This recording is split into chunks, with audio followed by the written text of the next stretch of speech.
Donc, je vais passer la parole tout de suite à Dominique, Dominique Labéis, qui a conçu, qui est le concepteur de ce site, et qui va nous en exposer les éléments. Alors, je rappelle qu'on est un peu en retard, un peu beaucoup, que les Suisses ne seraient pas d'accord en nous écoutant, bon, et que voilà.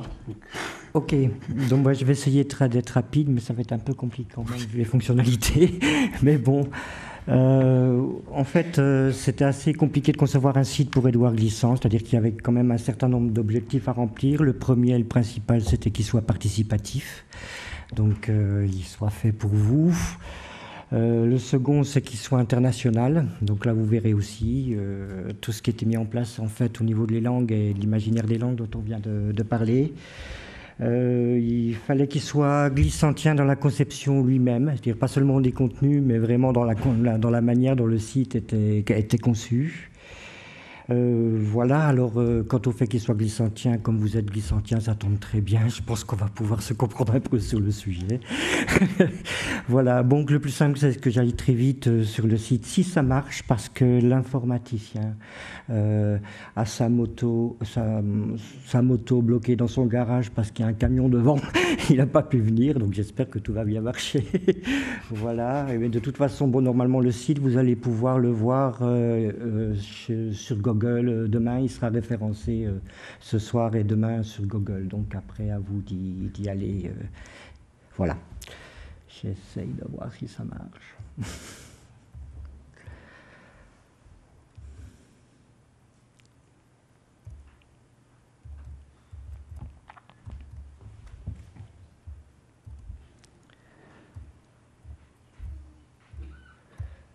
Hop. Qu'est-ce que ça me donne? Oh, super, ça marche. C'est bien informatique. Bon. Alors, quand on arrive sur le site, on arrive sur ce texte-là, que je vous laisse peut-être lire 5 minutes. Voilà, c'est un texte important qui annonce un petit peu ce qu'il en est de ce site.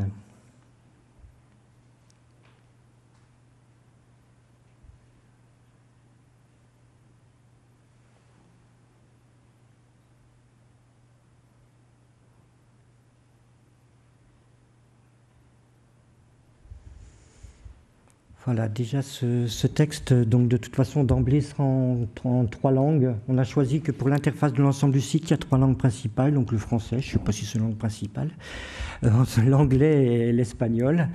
Donc en fait le système va reconnaître la langue de connexion de l'internaute, son pays de connexion, et donc ça va s'afficher directement soit en français, soit en espagnol, soit en anglais. Ça, ce sont pour les langues principales de l'interface. Ceci dit, la question des langues est gérée autrement à l'intérieur des articles. Donc après, il suffit de passer aussi donc ce texte. Il y aura aussi une animation qui présente un peu le système de navigation sur le site, parce que c'est un système de navigation Internet qui a été inventé, qui est un peu particulier, un peu novateur. Donc par rapport à ça, pour un certain nombre de personnes qui ne sont pas habituées encore à la navigation Internet, il y aura une petite animation qui permettra d'expliquer la navigation. Pour les jeunes générations, j'ai été voir avec les fils, dont l'un est là, ils ont compris à une vitesse grand V comment ça marchait. Ils n'auront pas besoin de voir l'animation. Mais bon, ce n'est peut-être pas le cas de tout le monde. Donc voilà, quand on arrive sur le site, on arrive sur cet endroit que vous reconnaissez, je suppose, tout le monde. Donc en fait, il y a plusieurs choses à l'écran. Donc il y a la possibilité de le voir en français, en anglais et en espagnol, donc pour tous les textes de l'interface. Il y a le menu sur lequel je reviendrai, et puis on arrive donc sur la carte de la Martinique. Sur la carte de la Martinique, il y a un certain nombre de toponymes qui sont indiqués. Donc en fait, le système de l'ensemble du site est cartographique. Donc si on fait ça, on peut à une autre échelle voir quels sont voir s'afficher d'autres toponymes. Et si on va dans ce sens-là, bien sûr, on a d'autres toponymes qui sont inscrits de par le monde. Il y a donc pour l'instant une cinquantaine de toponymes, donc de lieux qui ont été définis pour le lancement du site. Voilà, on peut utiliser aussi la touche plus-moins comme ça peut se faire habituellement. Et on peut aller en fait à n'importe quel endroit du monde et aller visiter le monde à n'importe quelle échelle aussi et trouver à ce moment-là les toponymes qui peuvent nous intéresser. Si on va par exemple sur Paris, voilà, très vite il y a d'autres toponymes qui sont des toponymes donc liés à la biographie et la géographie glissantienne. Pour une raison ou une autre. On entre dans Paris. On va rentrer là, quand on passe dessus, on voit donc l'Héris Michel. Donc là, c'est le toponyme qui concerne le musée de l'Homme et un petit article sur Michel Léris qui a été écrit par Satoshi Hirota, qui est ici. Voilà, et donc si on entre, il suffit de cliquer sur le toponyme. On a à ce moment-là à lire la suite. Donc il y a un petit résumé sur le contenu de l'article. De la même façon, ce résumé pourra être inscrit en anglais ou en espagnol, en fait. Il pourrait d'ailleurs, tout à fait, on pourrait se débrouiller pour qu'il soit écrit en peul, si on le désire. Dès qu'on a une très grande liberté ce qui concerne la question des langues sur ce site. Et si on entre, donc, là sur l'article. Avec en fond d'écran, on ne le voit pas bien là, mais en fond d'écran, il y a toujours la présence de la région du monde dans laquelle on était avant de rentrer dans l'article. Et il a donc été traduit en japonais. Donc on va pouvoir, sur n'importe quel des articles, avoir des traductions vraiment dans des langues extrêmement différentes, même dans des alphabets complètement différents. Je sors de l'article. Il y a un autre article, par exemple, écrit par Alyosha Valsadovsky, qui est un article donc écrit en français sur New Orleans et qui a été traduit en bangla par donc une doctorante en géographie culturelle. Voilà. Donc il va se mettre à avoir des possibilités d'échange de langues comme ça sur les articles très, très, très différentes. Si on revient au menu, cette fois-ci, il y a un petit arbre ici, qui est un mahogany ou mahagony dessiné par Edouard. Donc si on clique dessus, on revient à la géographie glissantienne et au petit pays qui est à l'origine de toute cette géographie. Maintenant, si on clique sur menu, on a donc soit découvrir, donc qui est un moteur de recherche, un journal de bord que je vous expliquerai, du tout monde qui est une rubrique particulière, une vie qui concerne la biographie, relations qui concerne la possibilité pour n'importe quel d'entre vous justement de faire des propositions et donc de pouvoir placer des toponymes, proposer des articles, etc. dans différentes langues. Information, on revient au texte d'accueil et un compte Facebook lié au site. Il y aura aussi une chaîne YouTube liée au site sur lequel donc on pourra archiver par exemple ce qui a été filmé lors de ce colloque, etc. Je reviens. Si on revient cette fois-ci à l'intérieur d'un article, on va prendre New Orleans.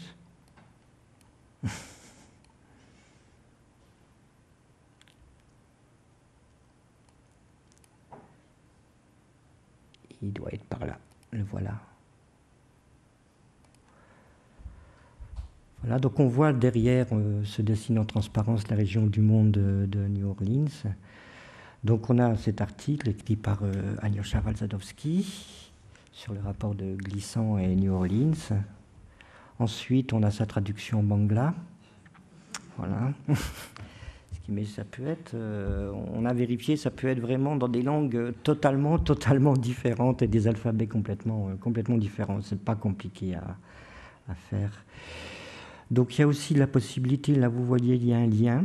Je ne sais même pas où il mène, mais en fait, il y a la possibilité à l'intérieur des articles de mettre soit des photos, bien sûr, soit des morceaux de musique, soit des vidéos. Enfin, on a une très très grande liberté. Et aussi la possibilité de mettre des liens, c'est-à-dire qu'en fin d'article, il y a des références et des liens qui peuvent directement mener vers d'autres sites. Par exemple, si on veut voir des manuscrits écrits d'Édouard Glissant, On peut à ce moment-là avoir un lien sur le site d'Agnès B où se trouve un certain nombre de manuscrits qui ont été mis en place avec Édouard sur une revue d'ailleurs liée à Agnès B. Donc on peut comme ça entrer dans une autre géographie glissantienne, c'est-à-dire que ça peut servir de portail vers d'autres choses existantes. Je me souviens avoir vu un article dans une revue littéraire mauritanienne d'une biographie d'Édouard Glissant, écrit par une Tunisienne, et où vraiment c'était très très intéressant parce que la biographie était très axée sur la question de l'anticolonialisme chez Glissant. Donc c'était une autre lecture d'Édouard Glissant qui était à ce moment-là présente. Bon, on peut faire un lien très facilement vers ce site. Je vais voir où mène ce lien. Ça m'intrigue. Voilà, alors là, Louis Ignace Tête. Donc voilà, c'est un lien qu'a établi donc Alyosha vers l'université de Louisiane. Voilà.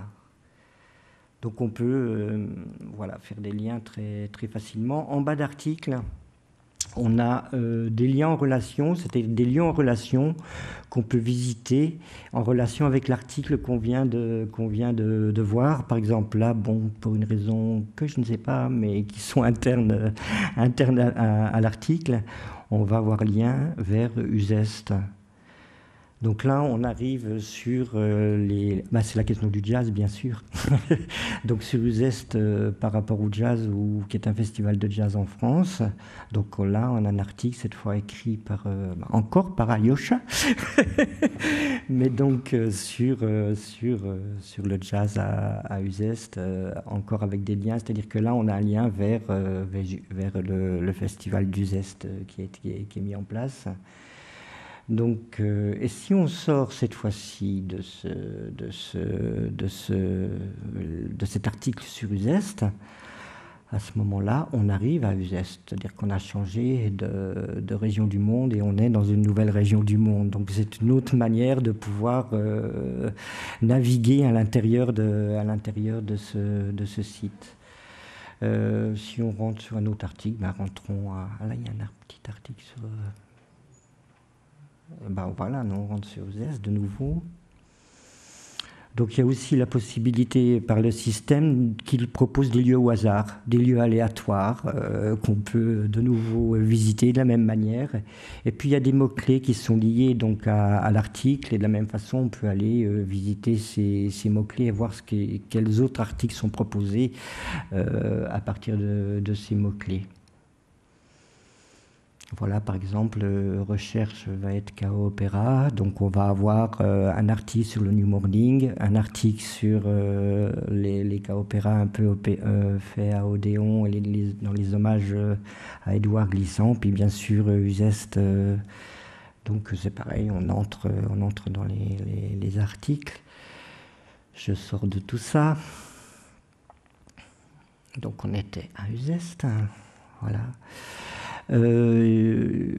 Après, pour le menu, pour le développer, donc on peut l'avoir bien sûr de la même façon dans diverses langues. Donc là on est en français, et on va le mettre en anglais comme ça. Michael, vous pourrez nous dire si la traduction est bonne. Voilà.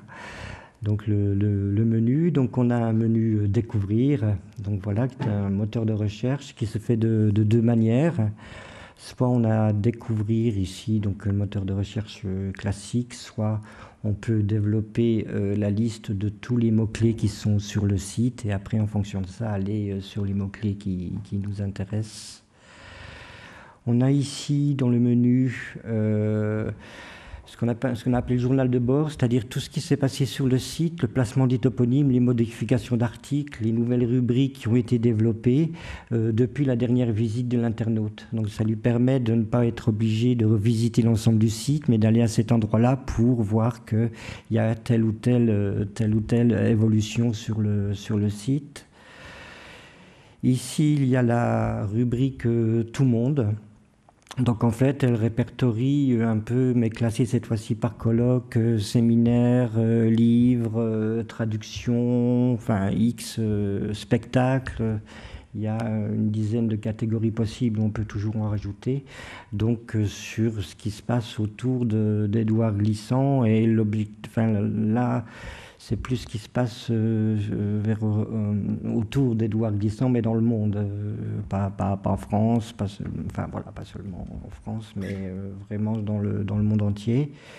Donc là, il y a un certain nombre de placés, le colloque à Tokyo, des émissions donc à France Inter, un colloque à Tokyo, donc la vidéo d'un colloque à Tokyo dont on verra un extrait tout à l'heure qui a eu lieu en 2001, des parutions de livres, le prix Édouard Glissant qui a eu lieu il y a pas longtemps, et puis la revue Kalalou, dont on a parlé à un moment, je ne sais plus si c'est ce matin ou hier en fait, à Paris 8.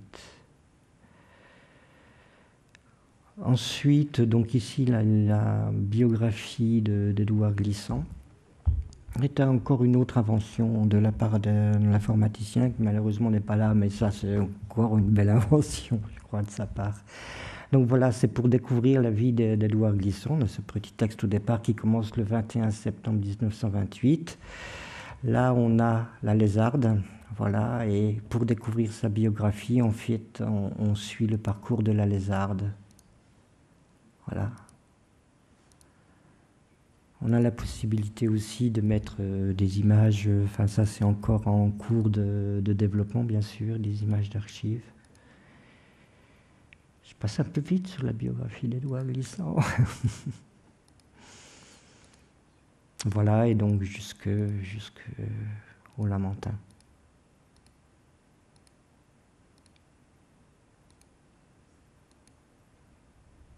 Voilà, la fin de la vie d'Édouard Glissant. Voilà, on a une chose importante ici, donc les remerciements.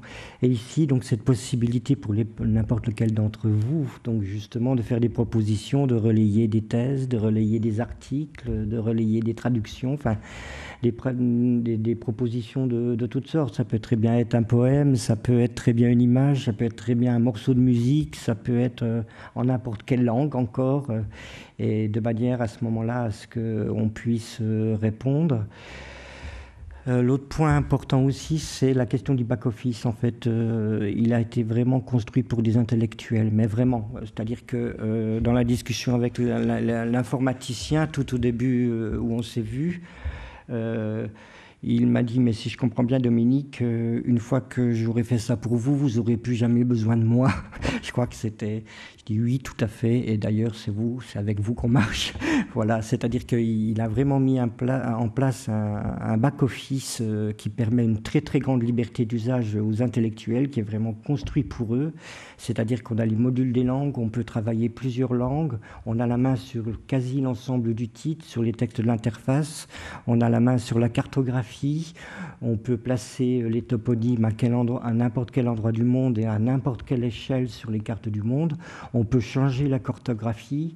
Enfin, on a une liberté qui est absolument ahurissante, et avec une simplicité d'utilisation. Il a fallu d'une demi-heure de présentation à Satoshi pour qu'ils comprennent parfaitement comment marchait ce back-office.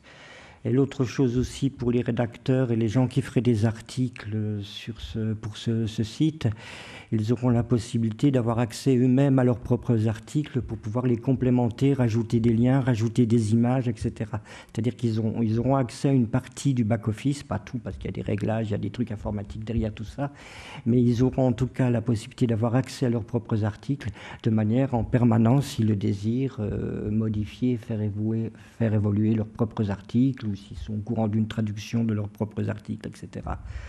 Donc voilà, et ça marche. Voilà.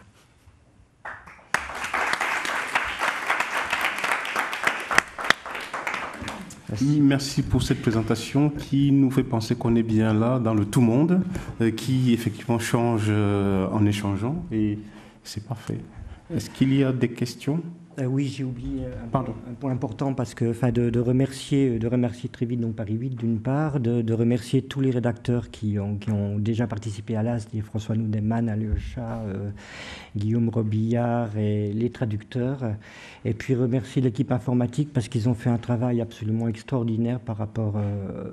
Ils ont fait beaucoup plus que ce qui était prévu au cahier des charges, mais vraiment beaucoup plus, quoi. Voilà. Ah oui, et je dois lancer. Tout à fait. Donc je retourne.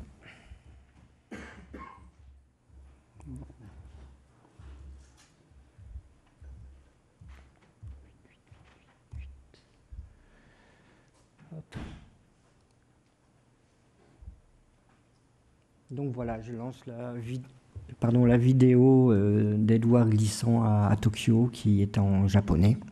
Voilà, et puis pour faire la créolisation, c'est クレオリザション、 ce contact, クレオル化とは、 c'est 世界のあちこちからやってきた異質な文化的要素が entre ぶつかり合いながら culturel 結合し、 venu 新しいものを作っていく現象のことであります。